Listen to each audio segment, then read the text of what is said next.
Alright guys, I think I need to lower the standard a little bit as it's been over a week since somebody has won a giveaway. So guys, I will give away 100 XRP if this video can get 850 likes within 24 hours, and all you have to do to enter is make sure you press the like button, make sure you are subscribed, and make sure you comment something down below. Having said that, Ripple has been really on the move guys, and I'm not kidding about this one. If you check their page over on Twitter, normally it used to be about one message every 3 days or so, depending a little bit on what's going on. Right now, just check this for a little second. 9 hours ago, all right? Then I don't know exactly what time this one was, but a little bit before that. Another one, a little bit before that, another one, 13 hours ago. So this means that these were both like between 9 and 13 hours ago. Then another post here 15 hours ago. Then one yesterday, another one the day before. Another one the day before, and they keep going on. Another one. August 19th, there's like five posts or something like that, and it just keeps going on like that. Maybe they posted something else still. No, 9 hours was the last thing they posted, but it is insane. And a lot of people are talking about an IPO and things like that.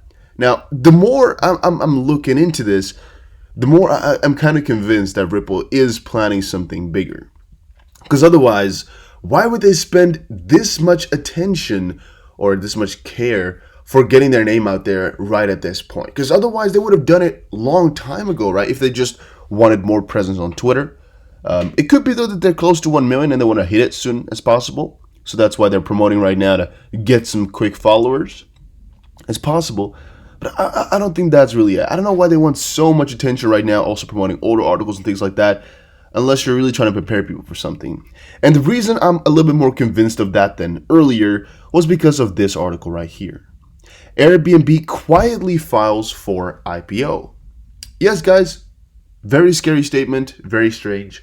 But vacation rental giant Airbnb is planning to go public as it has quietly submitted a draft registration at the SEC.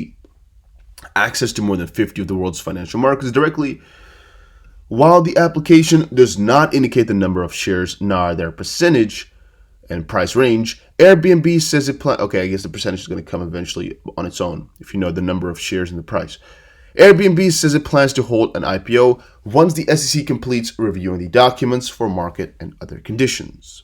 The company's financial position will remain unclear until the publication of its Q3 results.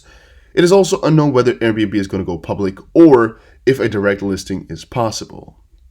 Airbnb first announced plans to conduct an IPO in September 2019. The business back then was estimated at $31 billion.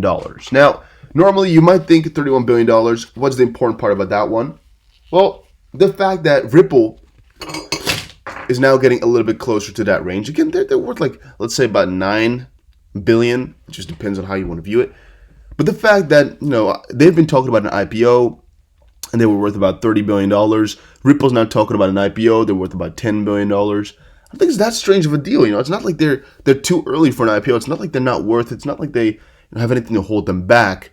That's just something like some box you have to tick off. In March, the company announced they would postpone its IPO until 2021 due to, of course, the whole situation. Even though Airbnb raised $1 billion from investors twice in April to help deal with the crisis, it decided to cut staff by 25% in May. The crypto market is also trying to handle the crisis with the help of IPO. Ripple CEO Brad Garlinghouse, during a panel at the World Economic Forum in January, said that the company could hold an IPO in about 12 months.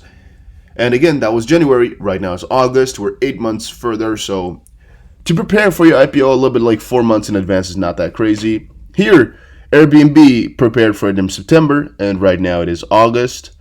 I think they would have done a lot earlier had there not been a crisis, because they tried to get money twice in April. So if you get from September to April, yeah, it could definitely be so. December to March, December to April, something like that. Or September, That's pretty damn crazy. Global stocks continue to climb after investor pushed the S&P 500 into a new bull market. Good morning, bullshitters. We are officially in a new bull market. The S&P 500 closed at a record high on Tuesday, erasing all pandemic-induced losses from the past 6 months.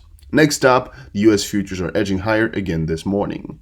So checking it out here, the major indices, yeah, they're doing pretty damn well. All right, I can't even lie, I can't even deny it. They are doing pretty good.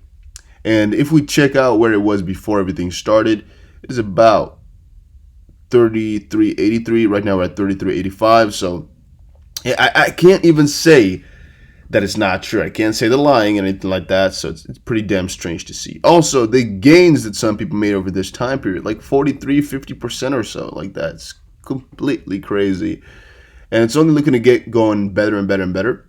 And the strange part about it, I would say, is that even though the economy, if you measure it in S&P 500, which a lot of people do because that's really a kind of a basket of the most important stocks, is doing so well, while unemployment is still very, very bad. And a lot of people are still having a lot of troubles with their welfare. Let's check out unemployment. Millions of jobless Americans cut spending following the expiration of their $600 enhanced unemployment benefit. Sounds a little bit strange, right? Karen Engels, a mother of a 6th grader and a 3rd grader, has been out of work since March. When she lost her job at the country club in Florida, the 44-year-old was among the 28.3 million unemployed Americans. 30 million unemployed. That is insane. Who relied on the $600 enhanced unemployment benefit to keep her family on top of their bills before it expired the week ending July 25th. Quote, "We've stopped doing just about everything," end quote. Engels, who is still receiving a $175 weekly state unemployment benefit, told Fortune, "We don't go anywhere. The grocery bill was cut in half. Our kids need clothes, but we can't buy clothes, and her husband, who saw his pay cut, is looking to trade in his car for a cheaper used vehicle." So this just depends a little bit, right? I don't know what the exact situation is in the U.S. I don't really know. However, this does not really sound like a bad deal, right? Because if I look at a lot of people I know, and that could be close to me, you don't know, then really not having a car is not the if you have to go to your job, it might be a very difficult thing to not have a car. So maybe the cheapest car possible is not even a bad thing to give up. So I don't know if he had a new car, the husband, now that he wanted to trade out for a cheaper used vehicle. But I think that would be one of the first things you should do then if you're in a very nasty situation where you're not having enough money every month. And if the car is not, bought off immediately already, or even if it is, then maybe if you could trade it back for some extra cash to survive these months, I don't think I would even blink twice. Maybe your car is your everything, but still, food is a lot more important, obviously speaking, right? And especially food for your kids, man. Even if you're going to starve yourself, help them out.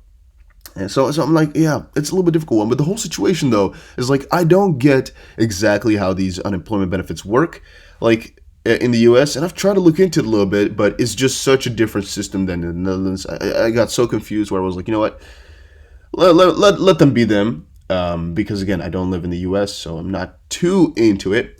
But the basic point that I kind of fetched from it is that this $600, some say this is extra to what you get normally, right? They're still receiving $175 a week from just unemployment benefit, and this is an enhanced unemployment benefit of $600 just on top of it to survive a little bit better. What I don't get is, so that is, this man has an income, which was cut in quote unquote half, but still he gets income. And then they get $175 a week or something like that? Or is it like they just get $175 total every week and you have to pay rent and everything from that money? Because $175 a week is very little, all right? That's $700 a month. If you have rent, it's not going to work, right? So I don't get that completely. But yeah, you guys need to let me know in the comment section down below because I'm interested in learning, but I just don't know where to start really all the way. Like, especially with this whole enhanced unemployment, everything becomes a little bit more difficult. The problem is, though, at least that I fetched from the title of the article, that a lot of people can't live their normal lives anymore. Which, to us, people who are enlightened and want to know about situations, might not sound like a bad idea because it's temporary. It's just a thing for now, and cutting down everything is fine once in a while. Well, because again, why is it really that bad? Not having an enjoyable time in terms of buying everything you want for a little bit, it's not the worst thing in the world, right? There's a lot of people have it way worse off if you think about it. The only thing is, it's very bad for the economy and it's very bad for your heads of state who now are kind of, pushing them to not be able to lead normal lives, which is really basically what a lot of people in the world want. So I'm thinking here that this is very bad consequences for the leaders, as this is basically exactly the opposite of what they would want. If people have to cut a lot of costs, they have to cut out everything, they have to switch out everything they had and just can't live normal lives anymore, yeah, those guys get mad. And especially when we're talking about 30 million here. Yeah, you have a little bit of a big freaking doo-doo on your head now because people are going to get angry. And you have to prepare for that. But they're, of course, doing that already.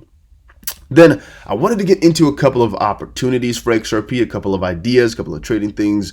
But I just noticed there's not really any good one that I really support. There's a lot of practical ones that do look quite logical. Like for example, this one right here on XPDUSD on the weekly. This is a longer term, but still, once you look at it, it looks really solid, right? It's just a repetition of the movement that happened here because the channel that got closed.